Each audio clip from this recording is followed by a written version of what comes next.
Good afternoon, everyone. Welcome to the House Ways and Means Committee. We'll have our bill hearings.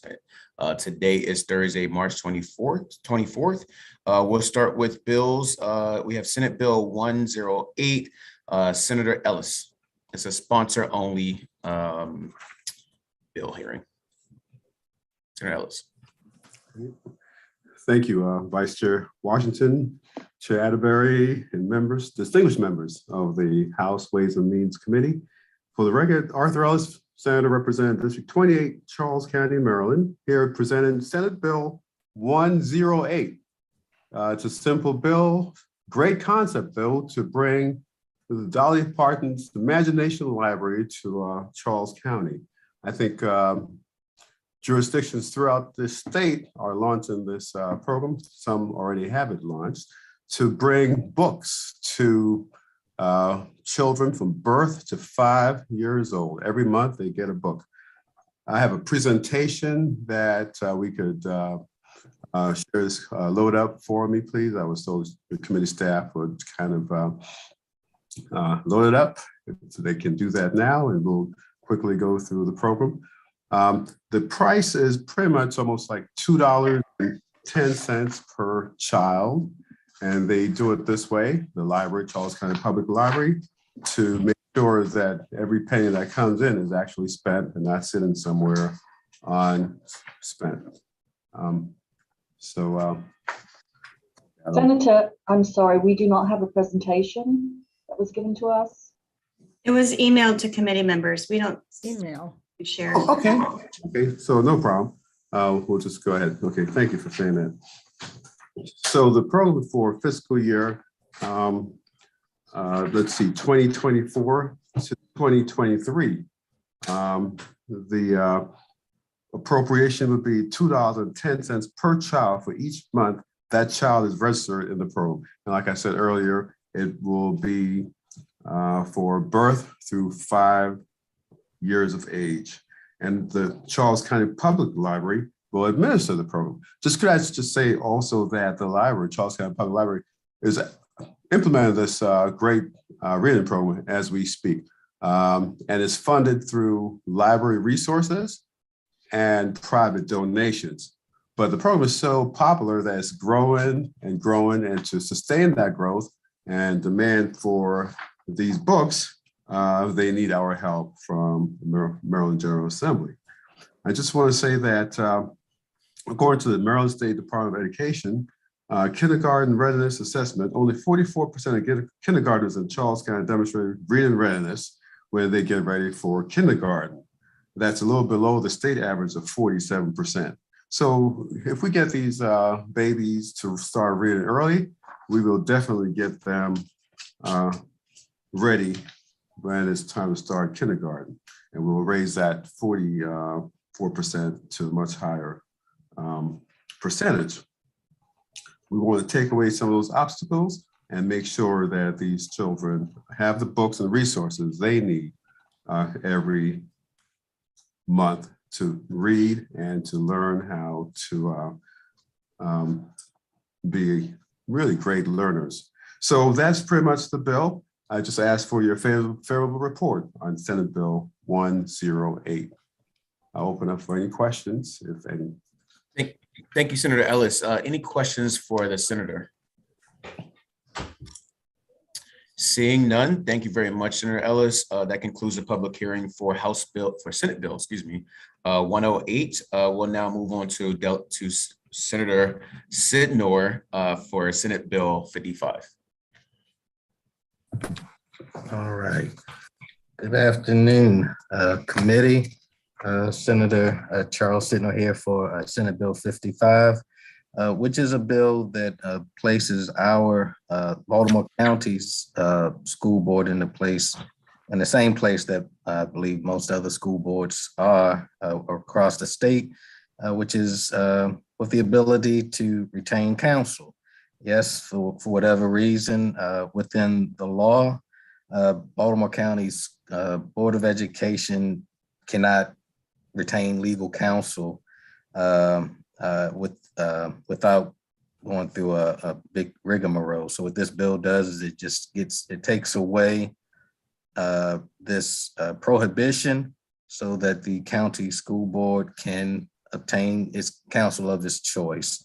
The situation sort of reared its head this last year when our school board, I guess, unknowingly violated this portion of the law. So again, it's something that I have not been able to determine where it came from, but it makes no sense that our school board can't get its own counsel. And it was voted out unanimously out of the Senate's delegation. I believe we have a hearing set tomorrow before Baltimore County's House delegation. So in a nutshell, that's what the bill is and what it does. Thank you, Senator. And you said that the Senate delegation has approved it, but we haven't had a letter Correct. from the House delegation. Is that correct? Correct. Awesome. Okay. Any questions for Senator? Seeing none, thank you. That concludes the public hearing for Senate Bill 55. We're going to move on to Senate Bill 414. Senator Sitnor. Thank you very much, Mr. Vice Chair. And again, this is another local bill that deals with our county school board. It does two things.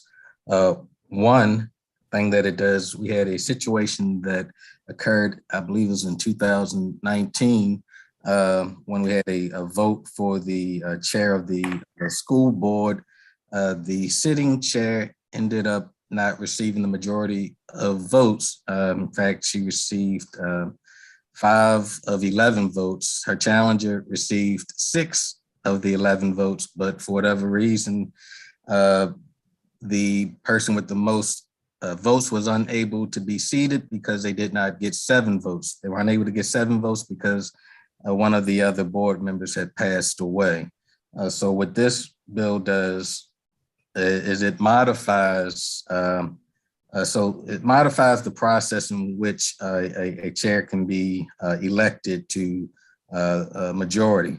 What this bill also does is it adds another member to our school board that would go through.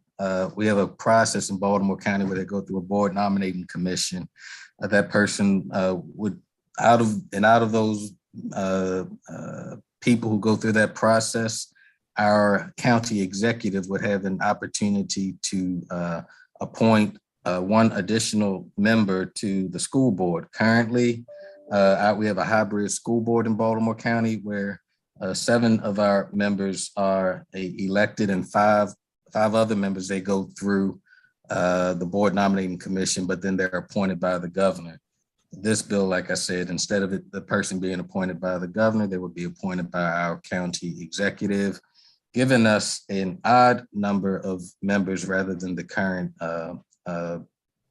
12 number or even number of members. So in a nutshell, that is also what this bill does. So with that, I ask for favorable. And this, similar to Senate Bill 55, we have a hearing before the Baltimore County delegation tomorrow. Got it. Thank you. Any questions for Senator Sitnor? Seeing none, thank you very much. That concludes the public hearing for Senate Bill 414. Members of the committee, we're going to move on to Senate Bill 119. Senator Washington. Hello, Vice Chair Washington. This is Senator Mary Washington here. It's good to see all of you again, my old committee. Don't tell anyone, but my favorite committee. I'm here to talk about a bill you're very familiar with, of course, SB 119. Greetings, members of the committee. For the record, I'm Senator Mary Washington, and I'm honored to be the cross-file for HB 84 that was sponsored by Delegate Sheila Ruth and also co-sponsored by members of your committee, Eversol Ivy, Palkovich Carr, and of course, the Vice Chair Washington.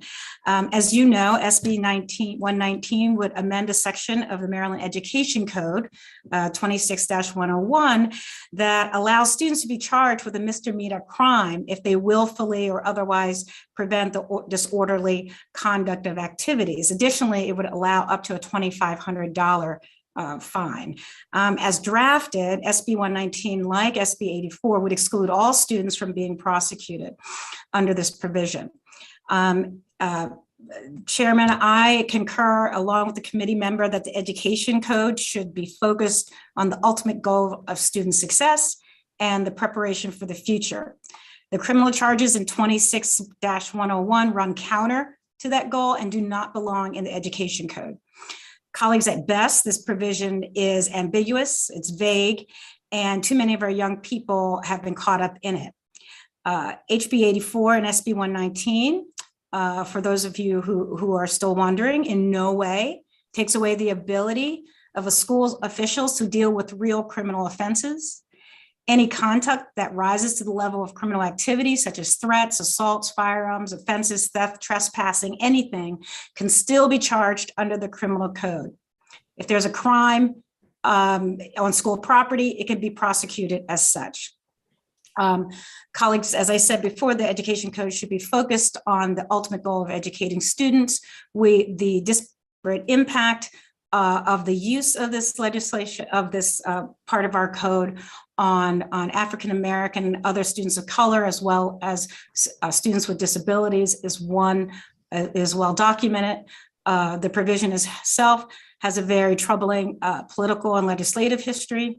The vague and ambiguous language, excessive penalties, and disparate application all suggest that we must do our best to eliminate this provision from our code. Having said that, I do ask for your favorable report on SB 119 as amended. Though imperfect in its current posture, it would exclude the majority of students who may currently under Maryland code be charged with a misdemeanor. I look forward to answering any questions. Oh, just a little bit about the amendment. The amendment was adopted on the Senate floor. The committee had passed it as this committee passed yours. It was amended on the Senate floor. It was quite a split vote. And some members felt that the amendment assured that there were clear regulations for students who violate the terms of their exclusionary discipline. So again, I ask for your favorable report with the bill as amended, and I'm here to answer any questions you have. Thank you, Senator. Any questions for Senator Washington? Senator, can you tell us what the amendment does?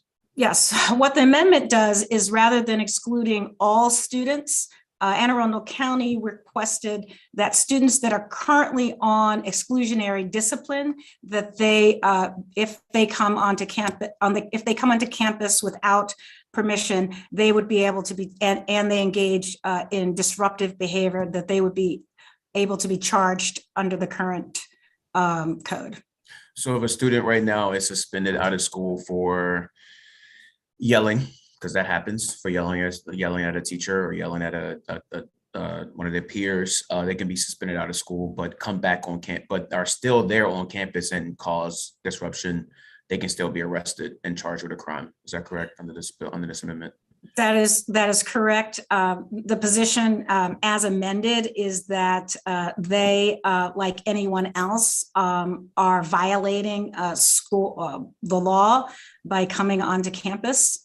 Therefore, again, there are circumstances in which a student who is on exclusionary discipline can come onto campus, but if they do not come onto campus under those circumstances, they can be charged under this provision. So if they come on campus for getting their books and to get their books or their things that they need from out of their locker, because no one else can get it, they can, and they cause a disruption in the classroom while there, they can be arrested still under this bill, right? Under that scenario, if someone's just coming to get their books, I don't see why they would need to be charged under this disruption. But of course, they would be excluded. Got it. Delegate Ebersol. Thank you, Mr. Chair. So that this is one of the questions that came up when we thought about this amendment. So I want to clarify. Yeah. A student's at school, does something that's a suspendable offense, gets suspended, but can't get a ride home or isn't allowed to go home yet, and they're still at the school building. If they then disrupt before they've left the building for that first punishment, would they be subject to arrest under this? I can imagine that there could be clarification on that, what that means. Okay. I mean, I would suggest that we say, at least until they've been escorted off campus, they're still not really excluded yet. Yeah, I agree. I think there needs to be some further clarification of that. Thank you. Excellent. That's a great answer. I love that. Thank you. Any other questions? Yes. Seeing none. Thank you very much. That concludes the public hearing for Senate Bill 119. Members of the committee, we're going to move on to, is Senator Carter here with us? No, right? Not yet. We're going to move on to Senate Bill 204, Irene Padilla. She just entered the room. Good afternoon, Mr. Vice Chair and members of the committee. I'm Irene Padilla. I'm the state librarian. I oversee the Maryland State Library Agency. I'm here on behalf of the Maryland State Library Board to support SB 204. The Maryland State Library Board consists of 12 members, 7 members appointed by the governor. And of these 7 appointees, 5 are selected from the public at large, and 1 is a professional librarian. Also, 1 is a Maryland Public Library trustee. The remaining 5 members serve ex officio, representing different areas of Maryland's library community, including the Secretary of Higher Education, the President of the Board of Trustees of Enoch Pratt Free Library, the President of the Maryland Library Association, the Dean of the University of Maryland College of Library and Information Services, and the President of the Maryland Association of School Librarians. This bill addresses these ex officio members, specifically proposing that the President of the Congress of Academic Library Directors replace the Secretary of Higher Education. The Maryland Higher Education Commission no longer has jurisdiction over academic libraries. On the other hand, the Congress of Academic Library Directors plays an important role in Maryland's library leadership, and the board has selected them to replace MHEC in order to provide representation for libraries of higher education. The Maryland State Library Board would appreciate your support for this legislation. Thank you. Thank you. Any questions for Ms. Padilla? Seeing none, that concludes the public hearing for Senate Bill 204. Members of the committee will move on to Senate Bill 157. Delegate Senator Carter. Thank you, Vice Chair Washington. And I make that same mistake still today too, calling myself delegate. I forget I was delegate for so long. So it's nice to be with you for the first time. Nice to see all of you, particularly my Delegate Attar. This is a bill that you've already heard and passed the House version. It's exactly as the House bill passed. Of course, it was approved by the Baltimore City delegation on both the House and the Senate side, and it deals with the school board. It expands the voting rights of the student member of the Baltimore City Board of School Commissioners, and it also alters the selection process for the student member by requiring that the member be elected by eligible middle and high school students in the city, in accordance with procedures established by the board in collaboration with the Associated Student Congress of Baltimore City. And finally, the bill establishes a task force to study both compensation of board members as well as the second member of the board, of the student member of the board, the possibility of adding a second member, and also, I believe, looking at what those voting rights and or limitations ought to be. This bill was a product of a 2-year process by a multitude of stakeholders that weighed these issues. And this bill, as it is now, is a compromise that I believe everyone, including the Baltimore City Board of School Commissioners, is in agreement with. And so I would really love a favorable report. Thank you. Thank you. So, Senator, it's the same bill that we passed out of the House, right? Yes. And the delegation is going to take a vote on it, right? At some point too. Yeah, well, the Senate delegation voted. I presume the House delegation voted for the House bill as well. Got it. Perfect. Okay, thank you. Any questions for the senator? Seeing none, that concludes the public hearing for Senate Bill 157. Members of the committee, we're going to move on to Senate Thank you. Bill. Thank you. We're going to move on to Senate Bill 288. Senator Eckert.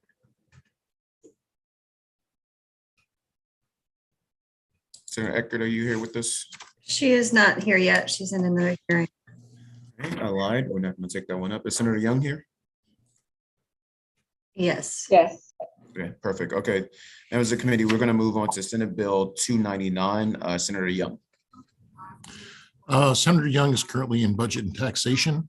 I'm his chief of staff. I'll get him for you in just a second, sir.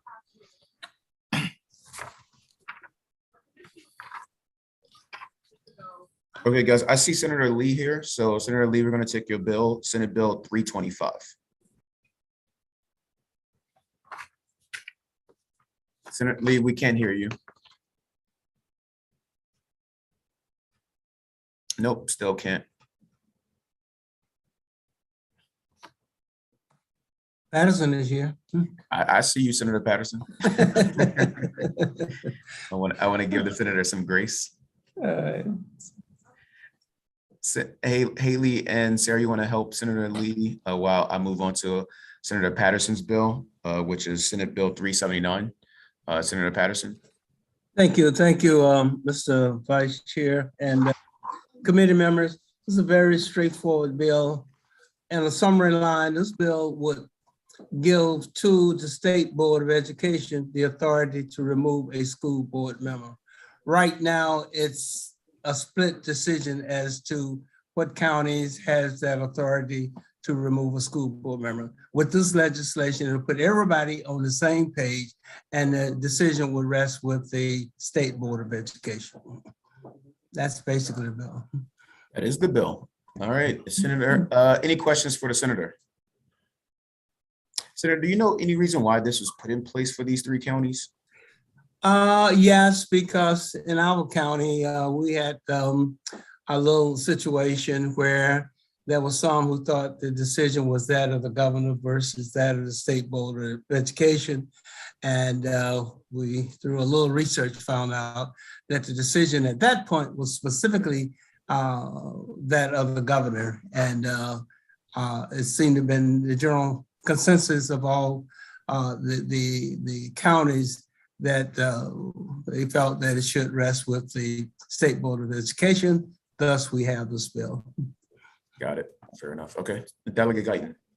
Thank you so much, Mr. Chair. Thank you, Senator, for bringing this bill. So I just wanted to ask you a few questions. If I know that, in my tenure on the state board has generally been very reluctant to remove county board members, but extremely reluctant to move those who have been elected by the public. So, I think that board members tend to fall into different categories. So those that have been appointed by the governor can really only be removed by the governor. Those elected really just need to be unelected in the next go around. And then those who are sort of, in between, sometimes we have hybrid boards and things like that. Unless there are really, really egregious things that happen, then the state board can step in. I believe in all of those circumstances. So I'm just trying to understand where this bill comes in, under what conditions in the state at board first, okay, thank you. At first, it was just a Prince George's County problem. And once we got into it, the other jurisdictions who did not have the same authority wanted the same authority. So they petitioned us to be a part of the bill. And I listed them, and we have letters from those respective counties. Everybody else had what we were trying to get. So that meant all parties was in favor of the bill, and we had no other opposition. Okay, Senator, okay, thank you very much for the answers to the questions. I'll ask you a question offline. Any other questions for Senator Patterson? Delegate Patterson. Well, thank you, Senator Patterson, for bringing this and for including Charles County, because again, this is an issue, as you noted, that boards of education grapple with. So this will help when that issue becomes present in our school system. Thank you so much. Thank you. Got it. Okay, any other questions? Seeing none, that concludes the public hearing for Senate Bill 379. Thank you, Senator Patterson. We're going to move back to Senator Young. Hopefully her, Senator Young, Senator Lee, excuse me. Oh.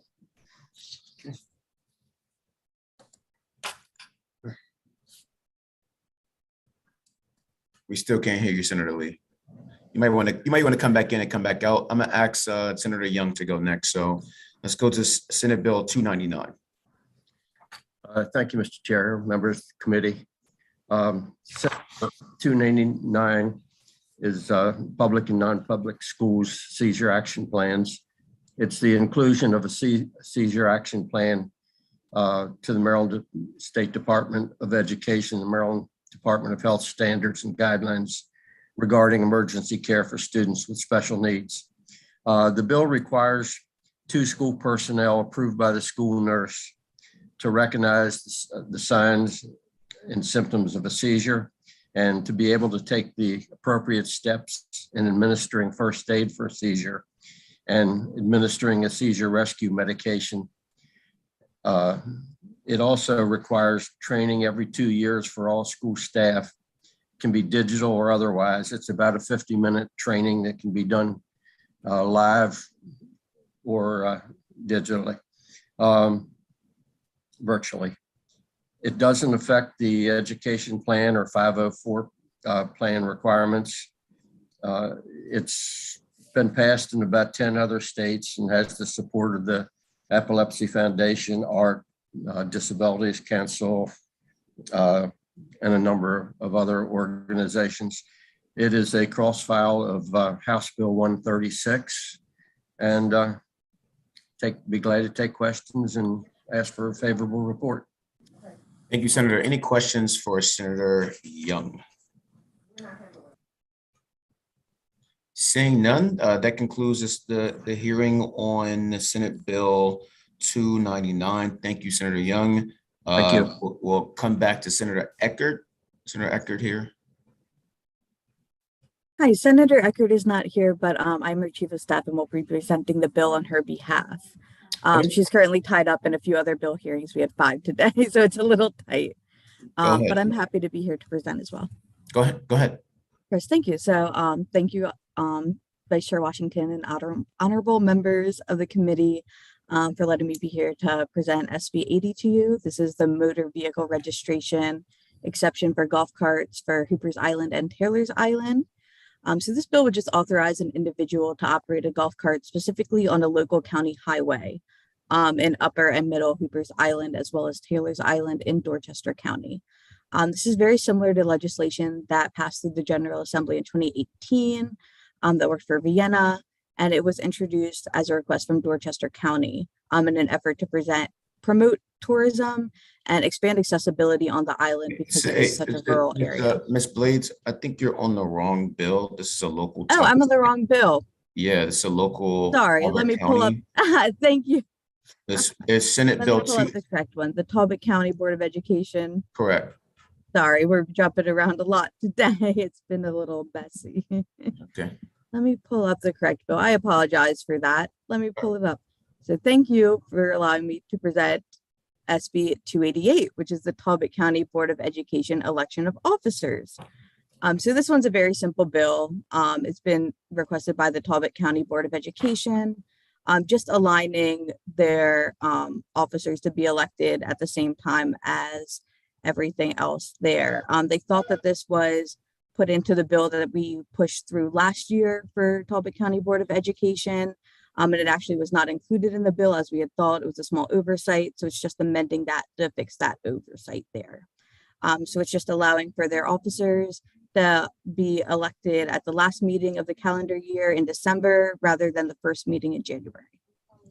Thank you. Okay. That was. Thank you. Simple. And sorry again for the. Any questions of Ms. Blades? Seeing none, that concludes the public hearing for Senate Bill 288. Thank you.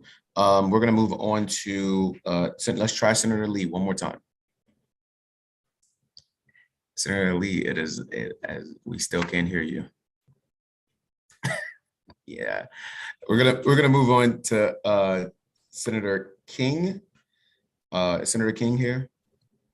I can go grab her, Mr. Vice Chair. She's No, right. we're gonna go right to you.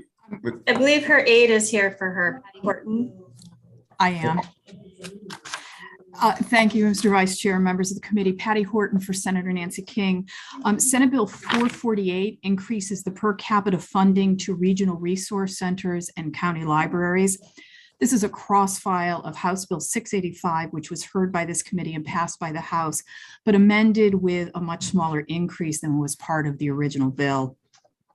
Despite being level funded for fiscal years 22 and 23, our libraries have taken on more services and responsibilities over the pandemic.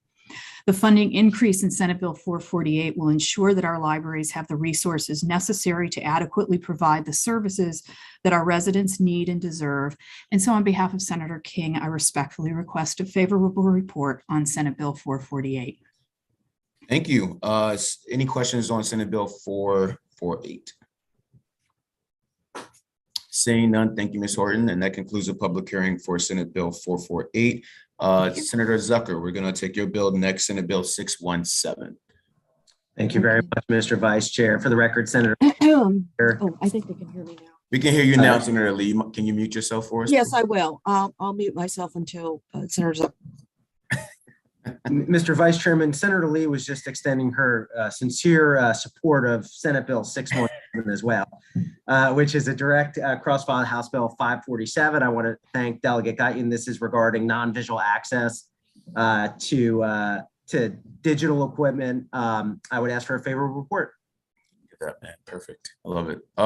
Any questions for Senator Zucker, the Vice Chairman? Seeing none, thank you very much. That concludes the public hearing for Senate Bill 617. Members of the committee, we're going to move on to Senator Lee's bill, which is Senate Bill 325. Senator Lee. Yeah, Mr. Chairman, can you hear me? Yes, okay. We can hear you. Yep. Okay, finally. Okay. Yes. Senator Susan Lee from District 16. This is SB 325. This legislation that has combined two common sense measures to protect student data privacy. This bill, SB 325, is identical with the cross-file House bill introduced by Delegate Dana Jones and Delegate Ann Kaiser, and nearly identical to the bill that you all passed in 2021. This bill passed your committee unanimously. It was pretty much unanimously on the House floor. And like the House bill, the Senate bill just merely codifies the findings from the Student Data Privacy Council. So I encourage you to view the link to the final Student Data Privacy Council report if you have any questions about the particulars. The digital tool reporting requirement was removed from the Senate bill as it was in the House bill. This year, the reporting requirement provision was supported separately as a standalone recommendation from the Maryland Joint Committee on Cybersecurity, Information Technology and Biotechnology. This is no longer in the bill and should resolve any opposition at the hearing. Furthermore, concerns about information that would be covered under a FERPA should not be of any concern because they are outside the scope of the current law, and proposed amendments under this legislation.